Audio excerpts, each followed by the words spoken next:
Everyone, it's Ross, and today we're going to be planting potatoes. And you can see down in here, we just got a nice 10-pound bag of potatoes from the Maine potato lady. They're online. You can find them just by Googling that.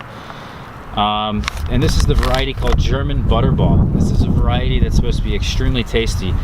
Probably the most tastiest potato variety in existence. More tasty than Yukon Gold. It's what we grew last year. Here's what the potatoes look like. Not the largest potatoes I'm getting here in this bag, but hey, these are big potatoes. And this is way better than something you get at the store or slips. I'd rather really not plant slips. I'd rather plant an entire potato. Why do I want to plant an entire potato? Well, if you look at the potato, there's these eyes. We all know what the eyes are. We see them in the kitchen a lot.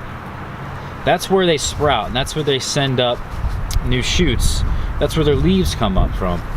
So those new leaves, the more leaves you got, the more photosynthesis, the more energy the plant has. Well, potential for larger and more potatoes. Also, the amount of energy that is in this seed, this is technically a seed. The more energy that's in this, the stronger your plants will be. You know, that's why certain things like alpine strawberries, the seeds are so small that it takes forever for them to grow. You know, this is a huge seed filled with tons of sugar and tons of carbohydrates. You know, this has got a ton of energy, so I'd rather plant this than, let's say, a third of this. You know, it's up to you. You can do this however you guys want to do it. This is just how I'm doing it. We're also doing something a bit weird this year. Two things actually a bit weird. Today is today's March 15th. Excuse me, guys. We're not in April yet. Last year I planted my Yukon Gold out April 1st, and I had some comments saying that's too early. This year we're doing it 2 weeks earlier than we did last year. So we're planting them quite early. Now, when do you want to plant potatoes? Well, you want to plant potatoes when the ground can be worked. This stuff shouldn't be solid, shouldn't be frozen. You should be able to dig through this. It's quite cold. I know for a fact that if the temperatures in the soil are too cold, it's too wet, these potatoes can rot. So you don't want to plant them too early for that reason. But we're about 6 weeks away from our last frost. I think that's a really great date, and that's really what's recommended on a lot of online sources. So for me, this isn't really too early. Also, I want to say that we're doing this a bit differently this year. We're doing a different style of planting. And yes, there is an optimal way to do every little thing in the garden. There's an optimal way to do every little thing in the orchard, right? But it's not always the thing you want to do. You don't always want to be doing the most optimal thing. Maybe the most optimal thing is more work than you're willing to put in. For me, I'm willing to put in the most optimal thing for the figs because I love the figs so much. I want to increase the quality of the figs as much as I can. Potatoes, you know, doing something more optimally usually means more potatoes or larger potatoes. To me, that doesn't seem worth it. You know, I'd much rather put my time into figs where I can get a better quality, or even some different fruits, right? You know, if I knew that there was something out there that would increase the flavor of my potatoes, I probably would do it. I would go for it. It's really all up to the person. But for me, it's not really worth going through all this extra effort of hilling, right? The process of hilling is putting dirt up against the stems of the potato plants. It does a couple things. Keeps them from getting green, the potatoes themselves. If the potatoes become green from light, if light is hitting the potatoes, they're going to become poisonous. They're going to get that chemical in there, and just too much of that is not good for your stomach, is really what it comes down to. So what else? Why else do you hill? Okay, well, you hill because you want more production. All along the stem, if you were to get new roots from those stems, right, at every single node, it's on every single tree too. It works the same way with all plants. Is that if I were to bury, let's say, a tomato plant, and I was to bury the stem, along that stem you would get new roots. And also, in the potatoes case, you would get new potatoes.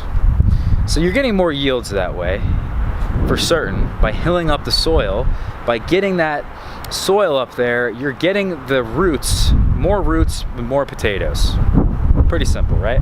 Now, for me, I'm not going to go through that process because I don't want to have to hill. I don't have to bring in extra soil. I don't want to have to do anything to these potatoes. I want to plant them and that's it. I want to be one and done. I come back to this at harvest time and that's it.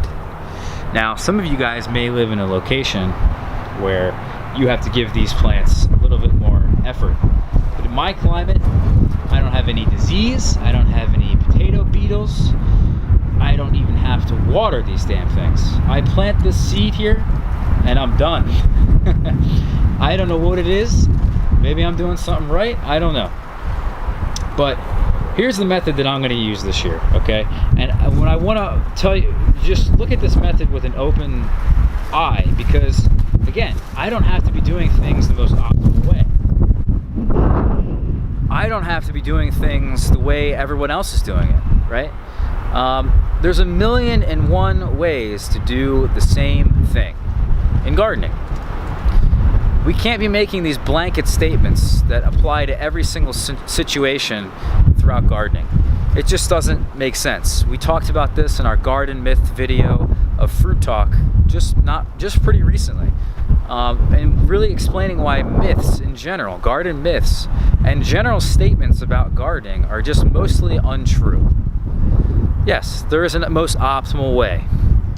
But today we're going to be doing something. We're going to be planting these guys out. It is the most effortless way of planting potatoes that I know of. So here we go. Got ourselves a potato.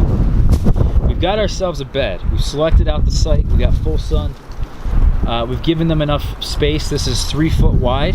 I spaced them out of 1 square foot per potato plant. We're about 6 feet long going down this way. And we've put down a lot of straw, a lot of leaves, just any excess mulch I could find that I had on the property. We put this down. What does this do? Well, this is really going to keep that sunlight from penetrating to the soil. Also, it's going to conserve moisture. Here in my climate, we get 40 inches of rain. That's a lot of rain. But let's say at the end of their cycle here, when these guys are just about done, they need a lot of water. And all that excess water that we've been gathering as this mulch has been sitting here is going to be there at that time of the year. Sometime in July, maybe sometime in August, depending on when these guys are right for you. But what we're going to do here is we're actually going to clear away some straw. We're going to get down to the bare earth here. You guys can see that? We're just basically making a nice little bird's nest. And we're gonna stick this potato right there. We're not even gonna dig.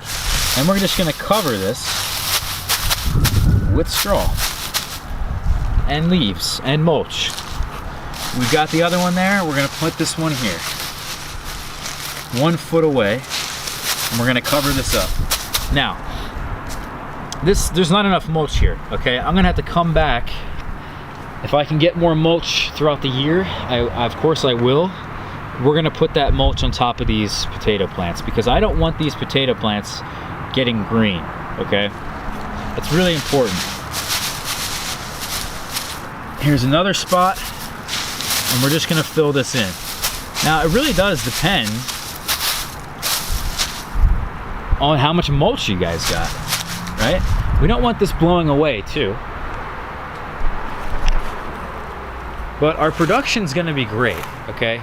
Why is our production gonna be great? Because they're gonna root themselves in the soil, no problem. I'm not gonna have any issues with them rooting themselves in. It's gonna conserve moisture. They're in full sun. You name it, this thing's gonna work out. All right, so this is literally it. And this was not my method, okay? This is not something that I came up with. This has already been done in videos. Hugh's Nursery did a nice little video. That kid in England did a nice video on this whole process. And they don't even really root themselves too much in the ground in terms of you have to go digging for these potatoes. They're pretty much all on the surface. So it really is the key though. If I'm running low on straw, other areas of this bed have more straw than others. You can see that down here. We've got at least 5-6 inches of straw right here. And I can put this one in and it's covered, you know, it's plenty covered. But I certainly want to come in here and make sure there's enough straw. All right, I think you guys get the idea here. Maybe I've blabbed on for too long. But anyway guys, there's 1,000,001 ways to do the same thing. Hopefully you guys can join in on me in trying different and new experiments. All right, take care everyone. Talk to you soon.